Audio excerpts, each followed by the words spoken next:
ಸೊರೋಸಿದ agent ಆಗಿ ನಡ್ಕೊಂತ ಇದ್ದಾರೆ. George ಸೊರೋಸಿದ agent ಯಾರು ಅಂತಂದ್ರೆ ಅದು ಇವತ್ತು ರಾಹುಲ್ ಗಾಂಧಿ ಅವರು, ಮಲ್ಲಿಕಾರ್ಜುನ್ ಖರ್ಗೆ ಅವರು. ಅವರ ಹೇಳಿಕೆಗೆ, ಅವರ ಮಾನಸಿಕತೆಗೆ ತಕ್ಕಂತೆ ಇವರು ಕುಣಿಯುವಂತ ಕೆಲಸ ಇವತ್ತು ಭಾರತದಲ್ಲಿ ಆಗ್ತಾ ಇದೆ. ಮೊನ್ನೆ ಏನ್ ಹೇಳಿದ್ರು, ಮುಸಲ್ಮಾನರನ್ನ ಒಂದು ಸಮುದಾಯವನ್ನ ತೃಪ್ತಿ ಮಾಡೋದಕ್ಕಾಗಿ ಅವರ ಸಭೆಯಲ್ಲಿ ಹೇಳ್ತಾರೆ, ನೀವು ನಮಾಜ್ ಮಾಡ್ತೀರಾ, ನಮಾಜಿನ ಸಂದರ್ಭದಲ್ಲಿ ವಿಷದ ಹಾವು ಬಂದ್ರೆ ಅದನ್ನು ಒಡೆದು ಸಾಯಿಸ್ತೀರಾ ನಮಾಜಿಂದ ಎದ್ದು. ಅದೇ ರೀತಿ RSS ಮತ್ತು ಬಿಜೆಪಿ ಅವರನ್ನ ನೀವು ಹೊಡಿಬೇಕು ಅನ್ನುವಂಥದ್ದನ್ನು ಹೇಳ್ತಾರೆ. ಅಂದ್ರೆ ಇವರು ಅಟೆಂಪ್ಟ್ ಟು ಮರ್ಡರ್ ಈ ಕೇಸನ್ನು ಅವರ ಮೇಲೆ ಹಾಕಬೇಕು.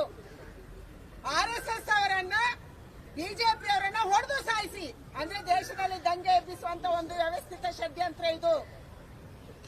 ಕರ್ನಾಟಕದ ಒಬ್ಬ MLC ವಿಧಾನ ಪರಿಷತ್ತಿನ ಸದಸ್ಯ ಹೇಳಿದ್ರು, ಬಾಂಗ್ಲಾದ ರೀತಿಯಲ್ಲಿ ದಂಗೆ ಕರ್ನಾಟಕದಲ್ಲಿ, ಭಾರತದಲ್ಲಿ ಆಗ್ಬೇಕನ್ನುವಂತ ಮಾತನ್ನು ಹೇಳಿದ್ದು.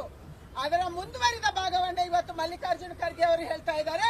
ಅದರ ಮುಂದುವರಿದ ಭಾಗವನ್ನ ರಾಹುಲ್ ಗಾಂಧಿ ಅವರು ಹೇಳ್ತಾ ಇದ್ದಾರೆ. ಇವರು ವಿದೇಶಿ ಏಜೆಂಟ್ ಆಗಿ ನಡ್ಕೊಂತಿದ್ದಾರೆ, ಸೊರೋಸಿದ ಏಜೆಂಟ್ ಆಗಿ ನಡ್ಕೊಂತ ಇದ್ದಾರೆ. ಜಾರ್ಜ್ ಸೊರೋಸಿದ ಏಜೆಂಟ್ ಯಾರು ಅಂತಂದ್ರೆ ಅದು ಇವತ್ತು ರಾಹುಲ್ ಗಾಂಧಿ ಅವರು, ಮಲ್ಲಿಕಾರ್ಜುನ್ ಖರ್ಗೆ ಅವರು. ಅವರ ಹೇಳಿಕೆಗೆ, ಅವರ ಮಾನಸಿಕತೆಗೆ ತಕ್ಕಂತೆ ಇವರು ಕುಣಿಯುವಂತ ಕೆಲಸ ಇವತ್ತು ಭಾರತದಲ್ಲಿ ಆಗ್ತಾ ಇದೆ. ಮೊನ್ನೆ ಏನ್ ಹೇಳಿದ್ರು, ಮುಸಲ್ಮಾನರನ್ನ ಒಂದು ಸಮುದಾಯವನ್ನ ತೃಪ್ತಿ ಮಾಡೋದಕ್ಕಾಗಿ ಅವರ ಸಭೆಯಲ್ಲಿ ಹೇಳ್ತಾರೆ, ನೀವು ನಮಾಜ್ ಮಾಡ್ತೀರಾ, ನಮಾಜಿನ ಸಂದರ್ಭದಲ್ಲಿ ವಿಷದ ಹಾವು ಬಂದ್ರೆ ಅದನ್ನು ಒಡೆದು ಸಾಯಿಸ್ತೀರಾ ನಮಾಜಿಂದ ಎದ್ದು.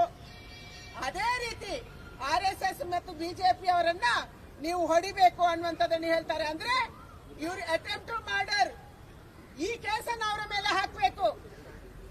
RSS ಅವರನ್ನ, ಬಿಜೆಪಿ ಅವರನ್ನ ಹೊಡೆದು ಸಾಯಿಸಿ ಅಂದ್ರೆ ದೇಶದಲ್ಲಿ ದಂಗೆ ಎಬ್ಬಿಸುವಂತ ಒಂದು ವ್ಯವಸ್ಥಿತ ಷಡ್ಯಂತ್ರ ಇದು. ಕರ್ನಾಟಕದ ಒಬ್ಬ MLC ವಿಧಾನ ಪರಿಷತ್ತಿನ ಸದಸ್ಯ ಹೇಳಿದ್ರು, ಬಾಂಗ್ಲಾದ ರೀತಿಯಲ್ಲಿ ದಂಗೆ ಕರ್ನಾಟಕದಲ್ಲಿ, ಭಾರತದಲ್ಲಿ ಆಗ್ಬೇಕನ್ನುವಂತ ಮಾತನ್ನು ಹೇಳಿದ್ದು.